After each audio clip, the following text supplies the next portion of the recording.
Yo, what's up guys? James Carter TV here to recap Game 1 of the 2015 NBA Finals between the Golden State Warriors and the Cleveland Cavaliers. And this game reinforced everything that I believed regarding the 2015 NBA Finals. And that is that the Golden State Warriors are the best team in the NBA. That the Golden State Warriors have been the best team in the NBA since day one of the 2015 NBA, 2014-15 NBA season.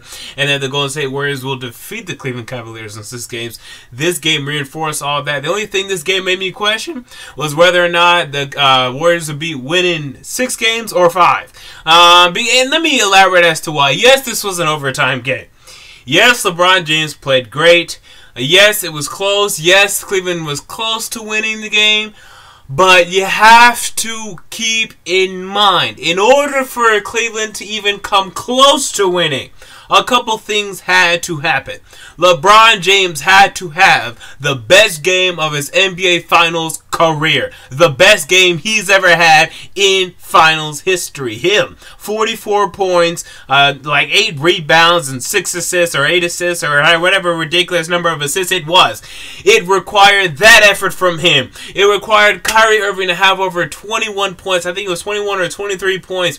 It required Timothy Mozgov to have 15 points and be a central key.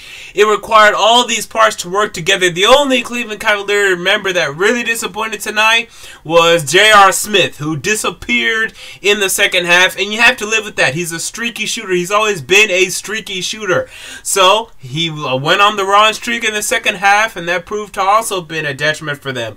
But all those parts worked together for the Cavaliers, and on the opposite side of the ball of the court, the Golden State Warriors didn't play that well. I mean, Stephen Curry had 26 points. He was 10 for 20. That's a good, percentage. He only hit 2 threes. Klay Thompson was 5 of 14. That's not a good percentage for him. I can't remember what his 3-point percentage was, but it wasn't very good. Andrew Bogut had like 2 or 4 points. Draymond Green played, Harrison Barnes played, and somehow, some way, the Warriors still won the game.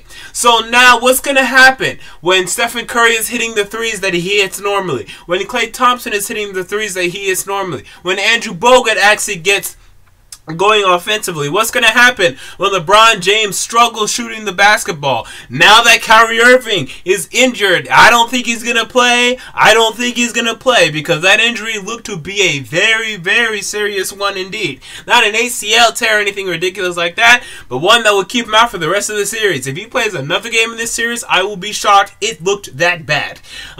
So, again, you got a boom, got a bing, got a bang. I don't see how this is going to be a very close series. LeBron will get his game.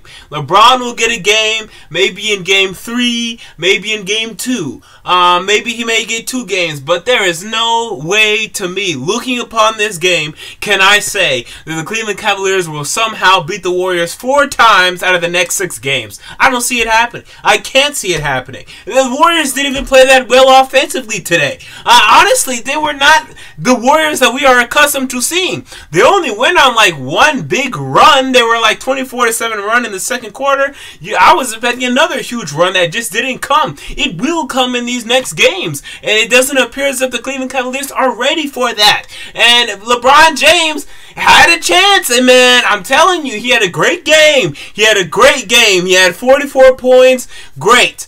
Where were you in overtime? Where were you at the end of the 4th quarter? You had 1 big 3. That was it. See you later. Goodbye, LeBron James. He disappeared. He started being passive. Threw the ball to Timothy Mozgov with a chance to tie the game. Then in overtime, disappeared. Only hit a layup at the very end of the game.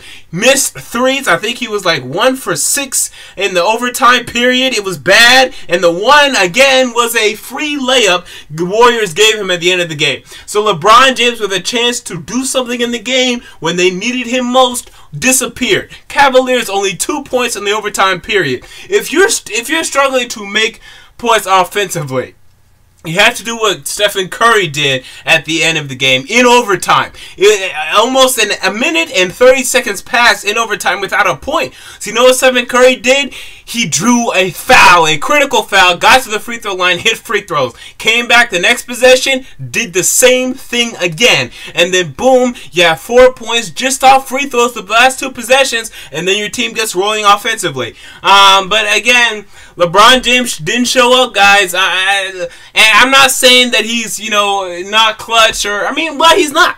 Honestly, he is not clutch. Now, that's not saying that you can't rely upon him, that every time you give him the ball to win the game, he will miss. No, he'll make some. There's a difference. I'm not saying that he's bad down the stretch. I'm just saying he's not a very clutch guy. There's a difference between being clutch, being average, and just being bad. He's average. He's okay. He'll make his shots down the stretch.